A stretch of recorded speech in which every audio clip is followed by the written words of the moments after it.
Hello, and welcome to this edition of What the Hell Just Happened, the vlog that jests at scars that never felt a wound. I'm your host, Martin Ganapolar.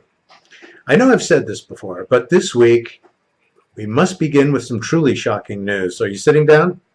Good. Because I have to ask, what the bloody holy hell just happened?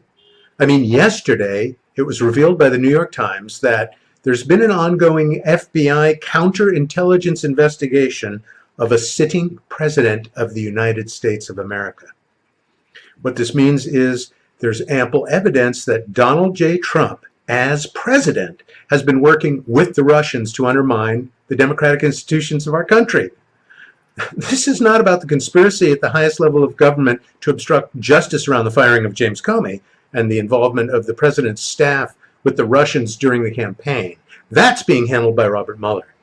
This is a separate investigation into how much the president has furnished Putin and his people with aid and information designed to disrupt democracy in the United States of America. In other words, they believe that the president may very well be a traitor. Okay, I said it.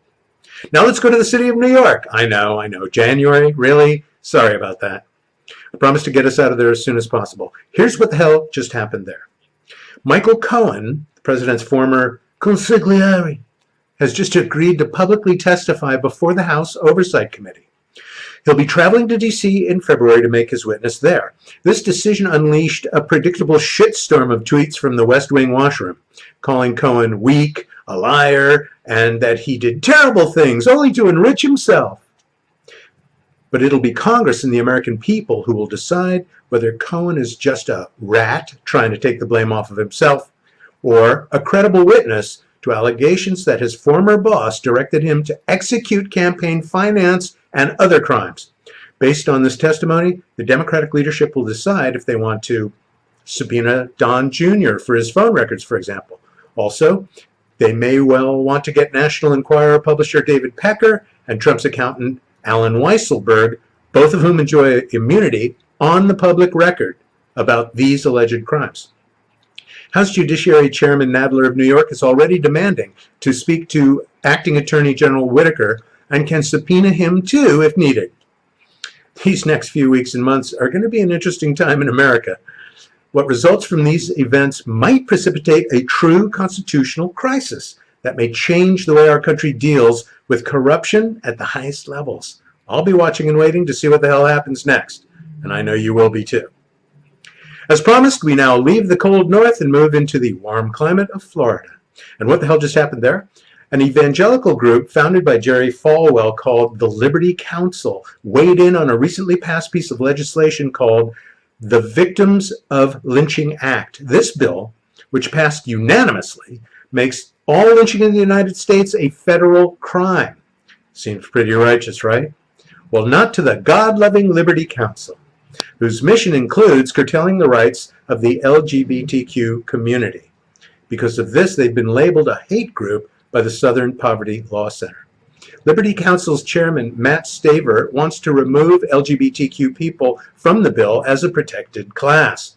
He said, quote, "The whole thing is that once the camel gets his nose in the tent, you can't stop him from coming the rest of the way in. This is just a way to slip it in under the so-called anti-lynching bill and then sort of circle the wagon and go for the jugular in sometime in the future." End quote. Lovely. I can only hope these people see the light of truth sometime before they meet their maker, or that meeting may not go well.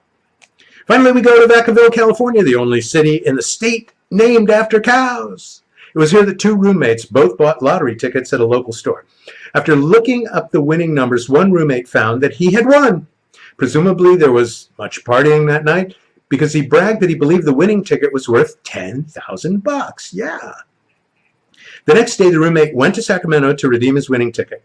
It was here that he discovered that the ticket that he held was a crudely forged losing ticket. He walked away totally pissed off and confused, as anyone would be. And the following day, a man named Adul Sao Song Yang presented the stolen ticket to the same Sacramento lottery officials, who informed him that the winning amount was not $10,000 as he assumed, but rather it was $10 million. Oh, happy day. Life changes in a heartbeat. But by then, the actual winner had called the cops and reported the theft.